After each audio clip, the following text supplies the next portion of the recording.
Welcome to the BMW Test Center at the Nürburgring. My name is Christian Flesser. I'm Head of Driving Dynamic Systems Development at BMW M.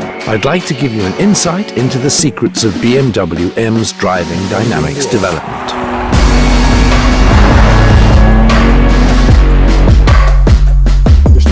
This is the new BMW M3, a pre-production vehicle. This means that we're already close to series production within the various vehicle development phases. We're at the Nürburgring to coordinate the fine-tuning of its driving dynamics control systems. The new M3 will be available in two drive options: rear-wheel standard drive and our new MX drive, all-wheel drive. Here at the Nürburgring, we drive many laps on the Nordschleife, but we also take the cars out on country routes, motorways and roads with bad surfaces. We want to find the best possible balance between racetrack performance and customer suitability, customer benefit, customer performance. I'd like to introduce you to Peter, who's responsible for the driving dynamics development of the new BMW M3 and M4. He's going to take you on a country drive in the new M3. Here we go. We're on the damper tuning route now. We drive this route about 7 times a day before heading back to the workshop. There the dampers will be changed for new ones. The new dampers are equipped with various components that help create the specific effect we're looking for.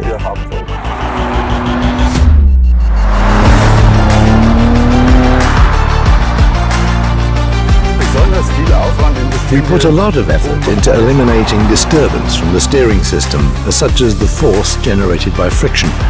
It's a big task, but once we achieve it, the result will be a vehicle that's very easy to drive. It's best to fine-tune the vehicle on a bad road surface, because that's where we come across the biggest challenges and find the most feedback to work with. With the stabilization control system, we want to allow the driver to gradually take the vehicle to the limit and then give them the performance that allows them to keep it there. This is the first time that we're offering MX drive in the BMW M3. The system supports low friction conditions such as snow and ice, especially when cornering dynamically. We have a friction coefficient meter on board, enabling the vehicle to sense the level of friction between the road surface and the tires.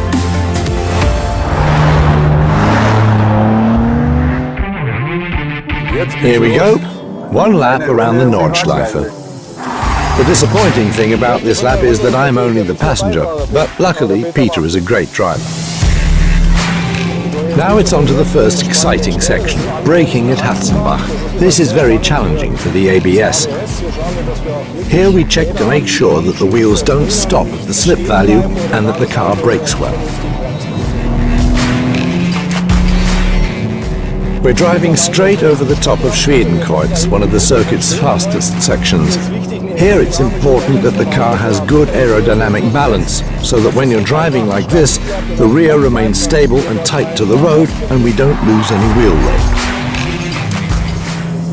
Now we turn into Fuchsröhre. Fuchsröhre is a very narrow section if you take the ideal line.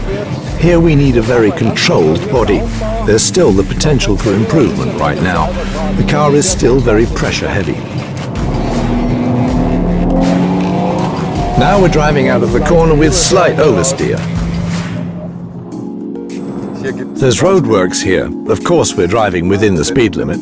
So, roadworks over, on we go. Now we head in the direction of Kallenhardt. Here you need good grip at the front axle when turning in, as the corner's very tight. Turning in's a real pleasure. Now we come to a significant braking point, Breitscheid Bridge. The ABS is very important here. There's an oil spill ahead. That doesn't give you much confidence as a passenger, but Peter's driving does. Here at Exmüller, the M differential comes into play. You need grip because the corner turns outwards. You also need forward traction to take the speed into the Lauder curve.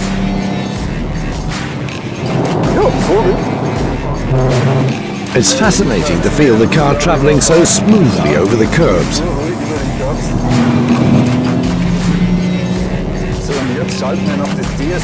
Now we switch on the DSC, which takes us very softly to the limit. The DSC is fully activated and we have no problems driving at full racetrack speed.